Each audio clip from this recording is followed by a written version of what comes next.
ধনকুণ্ডা কেন্দ্রে জামাতের আমির সাবেক আমির প্রিজাইডিং অফিসার ভোট শুরুর আগেই সে সব কাজ কমপ্লিট করে রাখছে। রাতে সিল মারার জন্য সব প্রস্তুতি নিয়েছে ধনকুণ্ডা পপুলার প্রাইমারি স্কুলে। এই যে জামাতের আমির এই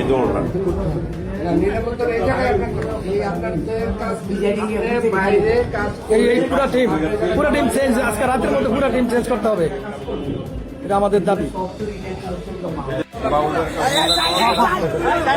মোবাইলটা হ্যাঁ তুমি এটা বাদ দাও, মোবাইলটা